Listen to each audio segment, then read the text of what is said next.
Mizoram's leads are just about coming in, but to just take our viewers through what seems to be inching towards a nail-biting finish, because the gaps are not very wide in any of the states. Rajasthan, 47 to the BJP, 61 to the Congress. In Madhya Pradesh, 23 to the BJP, 31 to the Congress.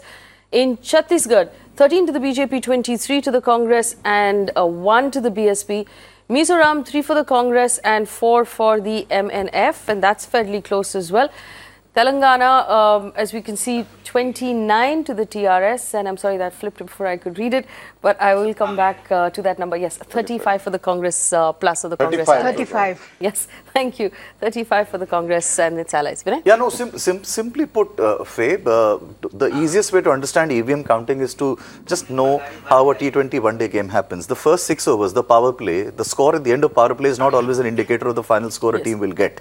Right now, we're in the power play stage, right? I mean, the only when you reach the middle overs will you really get a sense of what kind of total the team is going to end up with. So, but here's my question to you. Rajasthan is currently, we've got leads in 116 out of 199. And the Congress is at 64, the BJP is at 50. Is that now indicative at all, or do you think that even from here it could change very drastically? Look, we all can have different ways of looking at it. I remember famously in one particular channel, somebody had called the election in Uttar Pradesh. Half an hour into it, the BJP started responding to it. All kinds of things happened.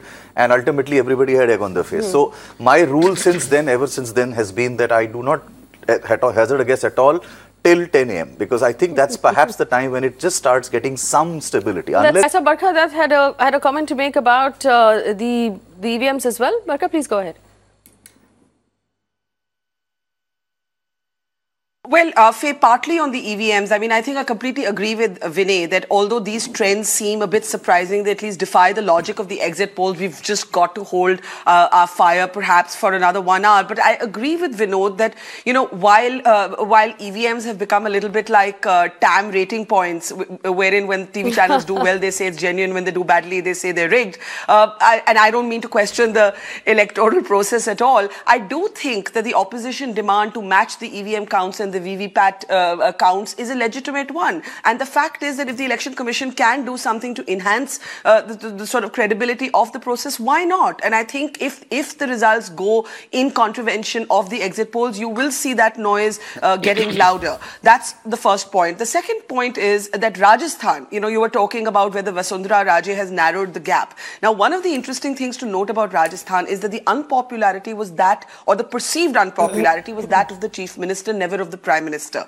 You had people on the ground saying again and again, Modi tujhse bair nahi, Rani teri khair nahi. In other words, Modi, we have no problem with you. It's the Queen whom we want to teach a lesson to. So, you know, if the gap has been narrowed, if these numbers do hold, if this trend does hold, it could suggest that the popularity of the Prime Minister can still offset the local incumbency of the Chief Minister in this case. So I think Rajasthan would be a very interesting test case in that sense for 2019.